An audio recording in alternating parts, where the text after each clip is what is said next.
अध्याय 4 का प्रश्नावली 2। पहला क्वेश्चन हमने बना लिया था। दूसरा क्वेश्चन अरिथमेटिक मीन निकालना। समांतर माध्य। दो संख्याएं दी हुई है एक्स स्क्वायर प्लस 3xy और वाई स्क्वायर माइनस 3xy का समांतर माध्य ज्ञात कीजिए।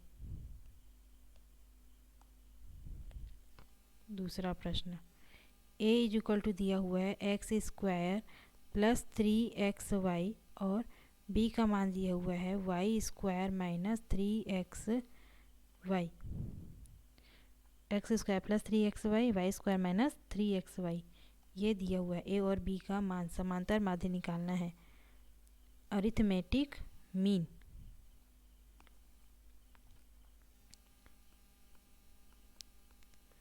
समांतर माध्य a इज इक्वल टू क्या होता है a plus b upon 2। a is equal to a का मान है एक्स स्क्वायर प्लस 3xy प्लस y square minus 3xy upon 2। b का मान रख दिए, a का मान रख दिए, यहाँ पर से a और b का मान रख दिए। अब x a is equal to क्या मिलेगा एक्स स्क्वायर ब्रैकेट ओपन करते हैं प्लस 3xy प्लस y square minus 3xy upon 2। 3xy plus में और माइनस में कट गया, बचा क्या x square plus y square upon 2। Arithmetic mean क्या आया x square plus y square upon 2। यही क्या है हमारा आंसर।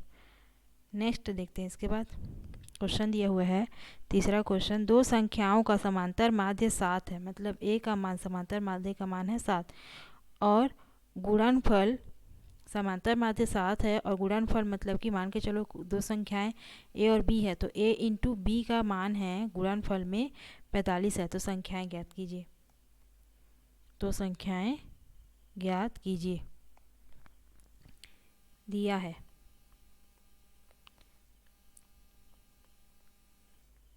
पहले तो मान लेते हैं। माना कि वह दो संख्याएं ज्ञात कीजिए बोल रहे हैं तो माना कि वह संख्या a और b है। माना कि वह दो संख्याएं a व b हैं। मान लिए। अब दिया है वो दोनों संख्याओं का समांतर माध्य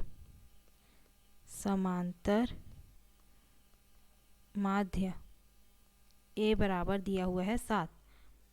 समांतर माध्य a इज इक्वल टू 7। अब a का फॉर्मूला क्या होता है a is equal to a plus b upon 2। तो इसको मान लेते हैं। मान के चलो समीकरण 1। तो समीकरण 1 में a प्लस बी अपॉन 2 रखने पर a की जगह में a प्लस बी अपॉन 2 रखने पर तो a plus b upon 2 is equal to 7। कहाँ से समीकरण 1 से। और एक और चीज़ क्या दिया हुआ है कि दोनों संख्याओं का योग। प्रश्न में सेकंड चीज़ क्या दिया हुआ है सेकंड कंडीशन दोनों संख्याओं का योग a plus b is equal to योग नहीं गुणनफल। दोनों संख्याओं का गुणनफल किसके बराबर है 45 के बराबर है। ये दिया हुआ है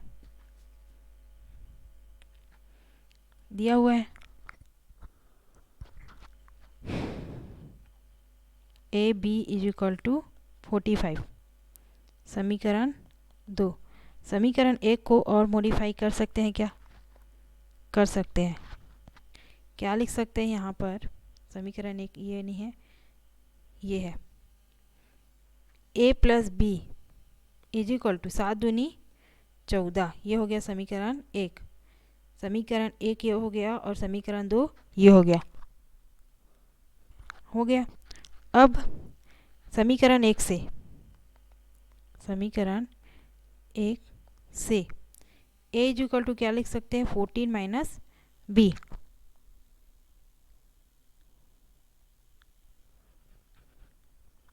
लिख सकते हैं और इस मान को समीकरण 2 में रख देंगे। तो a की जगह हम क्या लिखेंगे 14 minus b into b is equal to 45 आ जाएगा। इसमें यहाँ पे ए की जगह में 14 माइनस बी, समीकरण 2 है ना, समीकरण 2 में तो 14b minus b square is equal to 45। क्या लिख सकते हैं, बी स्क्वायर और 14 बीस तरफ जाएगा तो बी स्क्वायर माइनस फिर से प्लस हो गया, इस तरफ गया तो 14b माइनस में हो गया और प्लस 45 इज इक्वल टू 0। इस तरफ क्या बचा, कुछ भी नहीं तो 0। अब इस समीकरण को हल करते हैं। 45 का एलसीएम निकालो, गुणनखंड निकालो और क्या करेंगे, 14 को तोड़ेंगे, दो संख्याओं में गुणनखंड करेंगे मध्य पद का। तो 45 का पहले गुणनखंड निकालते हैं। 3 एकम 3, 3 पंच 6 15, 3 पंच 6 15, 5 एकम 5, 5 तिया 3 तिया 9, 9 10 11 12 13 14, 3 तिया 9 और 5 जोड़ने पे 14 आएगा। तो 9 एंड 5 से टूटेगा, 9 पंच 6 45 होता है और 9 और 14 को जोड़ने पे 5 को जोड़ने पे 14 आएगा ना, minus 9b minus 5b plus 45 is equal to 0। यहाँ पर से क्या कॉमन निकला, b माइनस 9 माइनस 5 कॉमन निकला, b minus 9 is equal to 0। b minus 9 common है, b minus 5 is equal to 0। यहाँ पर से b के दो मान निकल रहे हैं।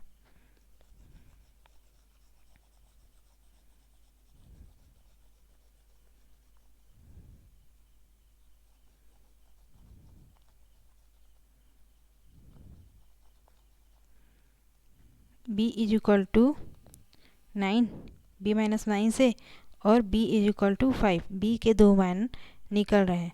तो जब b इज इक्वल टू 9 होगा तो समीकरण 1 से a plus b is equal to 14 था, a प्लस b की जगह में 9 is equal to 14, a is equal to 14 minus 9, a is equal to 5, 14 में 9 माइनस किए तो 5। और जब b इज इक्वल टू 5 होगा तब समीकरण 1 से a plus b is equal to 14, a plus 5 is equal to 14, a is equal to 14 minus 5, a is equal to 9। तो जब b का मान 9 होगा तो a का मान 5, और जब b का मान 5 होगा तो a का मान 9। अतः वह संख्याएं a बराबर 5 और b इज इक्वल टू 9 होगा। यही हमारा क्या है आंसर, 5 एंड 9, दोनों संख्या क्या होंगी, 5 और 9 होंगी। नेक्स्ट देखते हैं इसके बाद चौथा प्रश्न दिया हुआ इसी में, दो संख्याओं का समांतर माध्य 6 और उनके वर्गों का योगफल दिया हुआ है 90, तो संख्याएं ज्ञात कीजिए। दो संख्याओं का समांतर माध्य दिया हुआ है 6, तो मान लीजिए समान संख्याएं क्या है, a और b है। माना कि वह संख्याएं a और b हैं, माना कि वह संख्याएं a और b है। दिया है इन दोनों संख्याओं का समांतर माध्य a बराबर दिया हुआ है 6, तो a का फॉर्मूला क्या होता है, a is equal to a plus b upon 2 होता है।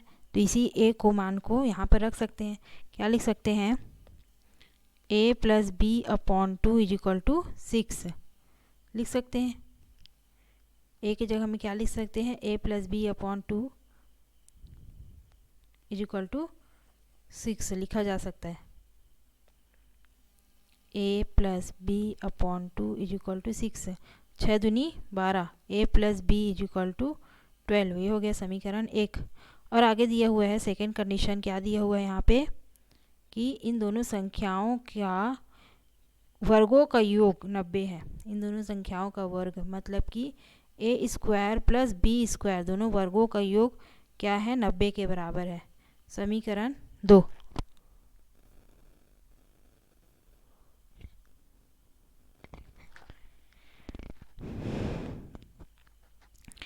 समीकरण 1 से a is equal to 12 minus b होगा।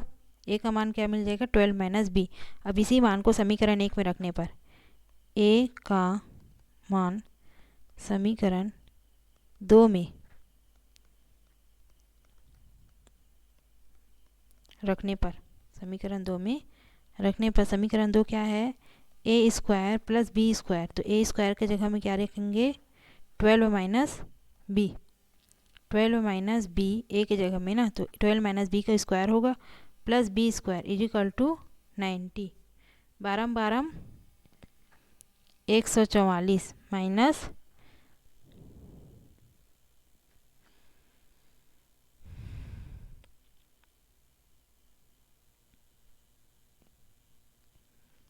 ए माइनस बी का होल स्क्वायर का सूत्र हम दिख रहा है क्या ये? तो a square minus 2ab, a square minus 2 12 दूनी 24 a b minus plus minus b square is equal to 90।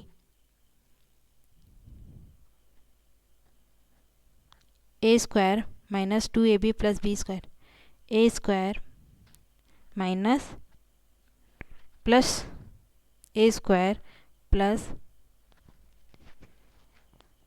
B square minus 2ab, a square minus 2ab plus b square minus 2ab plus b square. तो यहाँ पे B square 2 बार है, तो 2b square is equal माइनस 24b is equal to 90 minus 144 बराबर के इस तरफ आ गया। आया? अब इन दोनों में से 2 कॉमन दिख रहा है क्या? 2 को बाहर निकाल लेते हैं। b और b भी कॉमन दिख रहा है, तो 2 और b को बाहर निकाल दिए। बचा क्या? b माइनस 12 दूनी 24 इज इक्वल टू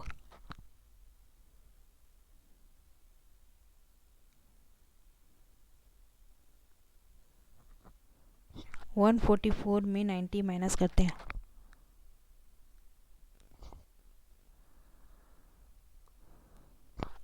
4 14 में 9 गया तो 5 54 माइनस 54। ये माइनस 54 जीरो बराबर किस तरफ आया? तो plus 54 is equal to 0।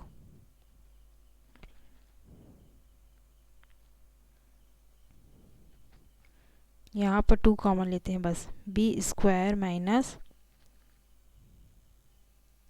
12b। अब ये 2 क्या होगा? इस तरफ जाएगा बराबर के।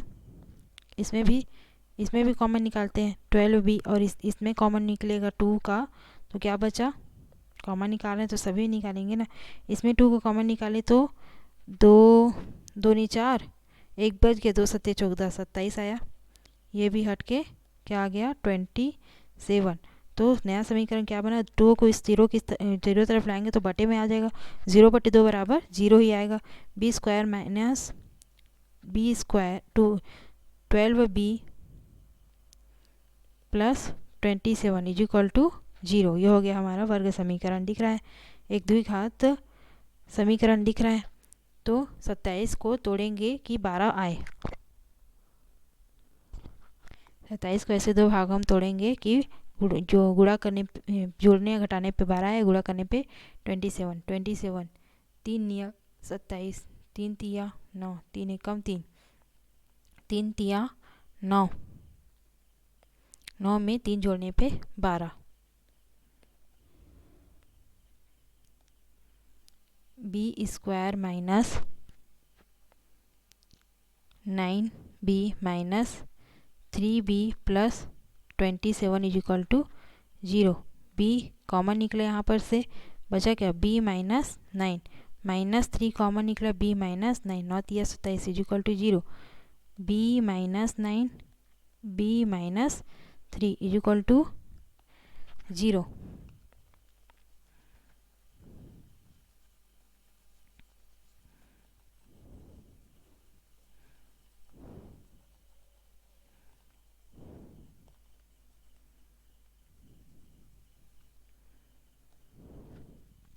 यहाँ पर भी b का दो मान, b इज इक्वल टू 9 और एक बार b इज इक्वल टू 3। तो जब b इज इक्वल टू 9 हो, जब b इज इक्वल टू 9, तब समीकरण 1 से, समीकरण 1 क्या था, a plus b is equal to 12 था समीकरण 1। तो a का मान क्या है, a का मान मिलेगा यहाँ पर a प्लस बी के जगह में 9 इज इक्वल टू 12। तो a is equal to 12 minus 9, a is equal to क्या आ गया 3। और जब b इज इक्वल टू 3 होगा, वही कॉन्सेप्ट है, तब a plus b is equal to 12 में a प्लस बी का मान रखने पर a is equal to 12 minus 3, तो a इज इक्वल टू 9। अतः वह जब b का मान 9 होगा तो a का मान 3, और जब b का मान 3 होगा तो a का मान 9 होगा। अतः वह संख्याएं क्या क्या होंगी, 3 और 9 होंगी। यही क्या है हमारा आंसर, 3 एंड 9 आया। नेक्स्ट देखते हैं इसके बाद क्या क्वेश्चन दिया हुआ है। 5वां प्रश्न दिया हुआ है, -4 ऋण 4 और 10 के बीच 6 पद निवेश करते हुए समांतर श्रेणी का निर्माण कीजिए। -4 और 10 के बीच। 6वां दिया हुआ है, मानते हैं, माना कि ऋण 4 व 10 के बीच 6 पद कौन कौन से हैं, A1, A2, A3, A4, A5 और A6 हैं। 1 2 3 4 5 6 6 पद हैं। अतः अब समांतर श्रेणी क्या होगी, समांतर श्रेणी होगी, क्या होगी, 4 A1, A2, A3, A4, A5, A6 और लास्ट में क्या है, 4 नहीं -4 लास्ट पद 10। तो 6 और 2 टोटल पदों की संख्या कितनी हो गई, 8 हो गई। 6 में 6 पद बीच में आए और 1 और 2 करके मिला के पदों की संख्या यहाँ पे क्या हो गई, 6। 8 n इज इक्वल टू है 8, a इज इक्वल टू दिया हुआ है यहाँ पे -4, n is equal to 8, a is equal to -4 और क्या सर्वांतर मान लेते हैं d, सर्वांतर d मान लेते हैं, माना कि सर्वांतर है d। और a n का भी मान दिया हुआ है, a n वा पद क्या दिया हुआ है, 10 दिया हुआ है।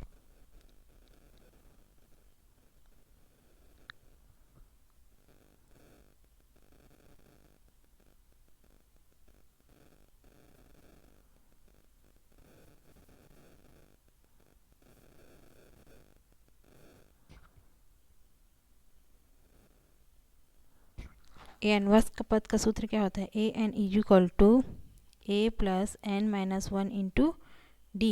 ए एन के जगह में क्या दिया हुआ है, 10, ए की जगह में -1 प्लस एन माइनस 1 मतलब 8 minus 1 into d, -4 plus 7d 10। D का मान यहाँ पर से निकल जाएगा,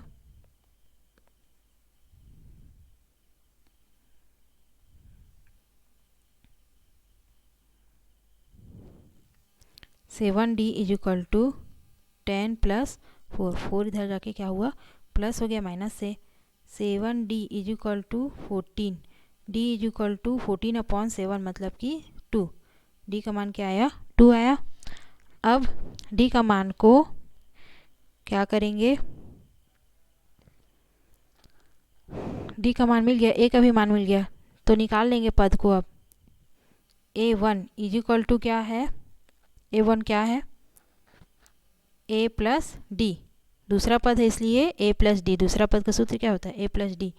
तो a1 is equal to, a का मान है -4 प्लस d मतलब कि 2 इज इक्वल टू -2। a1 का मान क्या आया, -2। उसी प्रकार से a2 मिल जाएगा, a2 का सूत्र क्या होता है, a plus 2d -4 plus 2 into D का मान है 2, तो क्या मिला A2 का मान -4 2 दूनी 4 इक्वल टू 0। A3 का मान मिल जाएगा इसी प्रकार से। A3 का सूत्र क्या होगा A plus 3D equal to A की जगह -4 प्लस 3 इंटू डी का मान 2 इक्वल टू -4 प्लस 3 दूनी 6 इक्वल टू 2। A3 का मान क्या मिला 2 मिला। उसके बाद A4 equal to A plus 4D होता है सूत्र equal to -4 plus 4 into 2 d का मान इक्वल टू -4 4 दूनी 8 इक्वल टू 4। A4 का मान क्या आया 4।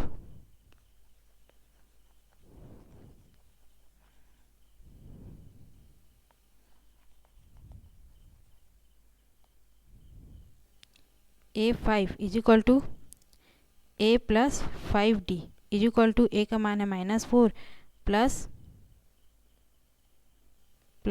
5 इंटू डी का मान 2 इक्वल टू -4 5 दूनी 10 इक्वल टू 6 प्लस में 6 10 में 4 माइनस किए तो 6 आया।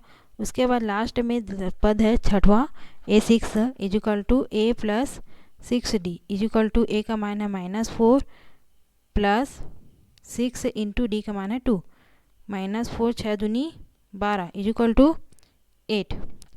तो उसके बाद छठवां पद क्या मिला हमें मध्य में 8। अतः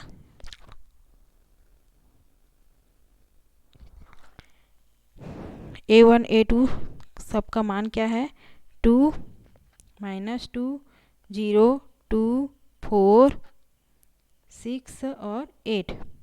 A1 का मान -2 यही आंसर है। आंसर 2 4 6 और 8 यही हमारा आंसर है।